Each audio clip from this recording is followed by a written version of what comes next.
ఈరోజు మనం మాట్లాడేది టాక్సిక్ గురించి. So movie March 19 world release అవుతుంది అండ్ చాలాసార్లు పోస్ట్ పోన్ అయ్యి ఫైనల్ రిలీజ్ అవుతుంది. అండ్ కంటెంట్ స్టార్టింగ్ నుంచి వచ్చిన కంటెంట్ నాకైతే పెద్ద ఎగ్జైట్మెంట్ అనిపించలేదు. హీరోయిన్స్ని ఇంట్రొడ్యూస్ చేస్తున్నారు, బట్ వరల్డ్ ఏంటిది, ఆ వరల్డ్ అసలు ఎలా ఉండబోతుంది మూవీ అనేది like not interested that much. Because మనకి ఇంట్రెస్ట్ రావాలి, ఎందుకంటే కేజీఎఫ్ తర్వాత నెక్స్ట్ మూవీ ఏంటిదని ఒక క్యూరియాసిటీ. బట్ ఇప్పటిదాకా కంటెంట్ రాలేదు, బట్ ఇప్పుడు ట్రైలర్ వచ్చేసింది. యాక్చువల్లీ హాలీవుడ్ లెవెల్ అనిపించింది. యాక్చువల్లీ నేను సర్ప్రైజ్ అయిపోయా. క్యారెక్టరైజేషన్స్ కానీ, ఎమోషన్ కానీ, hero and main thing hero versus hero. Like Yash dual role చేస్తున్నాడు అండ్ విజువల్స్ అదిరిపోయినాయి. అండ్ ఎమోషన్, క్యారెక్టర్ కానీ, విజువల్స్ కానీ, సినిమాటోగ్రఫీ కానీ, మ్యూజిక్ కానీ హైలైట్ అనిపించింది నాకైతే. అండ్ ఆబ్వియస్గా యష్ గారు ఒక రేంజ్లో పర్ఫార్మెన్స్ ఇస్తారు, మనకు తెలిసిందే.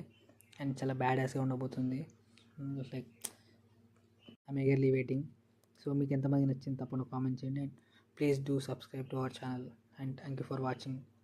ఒక లైక్, ఒక కామెంట్ చేయండి, నాకు చాలా ఎంకరేజ్మెంట్ ఉంటుంది. Thank you.